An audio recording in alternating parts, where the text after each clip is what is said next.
खुलुमबाय स्टुडिअ' आं राजिब बसुमतारी मिरु UPPL लाइमोन गांखंनि बुंथिगिरि थामहिनबा स्पोक पार्सन रंगुल बर' बिथाङा UPPL निफ्राय गोबां बोसोर एबा 5 बोसोर गोबां जाख्ल'नानै गोबां खामानि मावनानै एबा गोबां रांखावरि खामायनानै BPF सिम जगदान जाहैनायफोरनि सायाव माखासे मानि बिथाङा बाथ्रा बुंथिदों।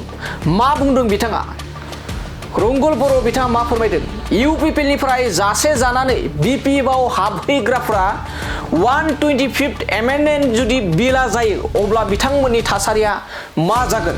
लोगोसे UPPL निफ्राय BPF आव हाबहैनाय सानैसो जालि मालखौ लानानै हाग्रामा महिलारि बिथांनि दैदेननाय BPF राजखान्थि दोलोआ मा मुलाम्फा जानो होननानै बे समाव रंगुल बर' बिथाङा फोरमायदों। नंगौ, बे समाव रोखा फोरमायनांगोन दि डक्टर सांग्रां ब्रह्म थामहिनबा प्रमोद बर'नि मोनसे समनि OSD बिथांनि मुङा गोबां सरसायाव फैबाय थायो बा बिथाङा जे PSO लानानै OSD खामानि मावदोंमोन बे बाथ्राखौ लानानै रंगुल बर' बिथाङा गोबां मानि बाथ्रा बुंथिनाया बे समाव सोलिबाय थादों आरो बिथांनि सायाव गोबां मानि दान्थि बिदान्थियाबो सोलिगासिनो। बिथांजों लोगोसे आरोबाव राजु धाकाल मुंनि OSD आबो UPPL खौ नागारनानै BPF दोलोआव जगदान जाहैबाय। थामहिनबा BTC काउन्सिल बिसायख'थिनि सिगांनो बिथाङा एबा राजु धाकाल बिथाङा UPPL खौ नागारनानै उदां बिजाथि महरै माजबाद बियाबाव बिथाङा गेलेदोंमोन आरो दायो बिथाङा राजु धाकाल बिथाङा BPF राजखान्थि दोलोआव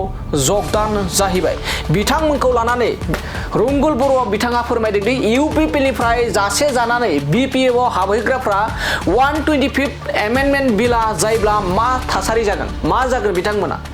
UPPL निफ्राय BPF आव हाबहैनाय सानैसो जालिमालखौ लानानै BPF राजखान्थि दोलोआ जेबो मुलाम्फा जानाय नङा होननानै बुंथिदों रंगुल बर' बिथाङा। 280 आर्टिकला 125th एमेन्डमेन्टनि गेजेरजों जायोब्ला BPF नि अबस्थाया मा जागोन दिनै आं बुंथ'ला। 125th एमेन्डमेन्टआ जाबाय BPF नि अबस्थाया असमियाव मोनसे बाथ्रा दङ पानित हा नसरा अबस्था जिहेतु होनना बुङो बेबायदि जानो थांगासिनो दङ। जायफोरा दिनै UPPL राजखान्थि हान्जाखौ गारना थांदों बिथांमोना मोनसे समाव रिग्रेट खालामगोन आरो बिथांमोननि जि दरजा दिनैनो बन्द खालामबाय होननानै दिनैनिफ्रायनो बन्द खालामबाय होननानै जोङो UPPL निफ्राय स्पष्ट होनो लुबैयो। जाय मानसिफोरा स्थिति गैया, जाय मानसिफोरा आदर्श नीति गैया, बेबायदि मानसिफोरखौ जोंनो UPPL आव नाङा।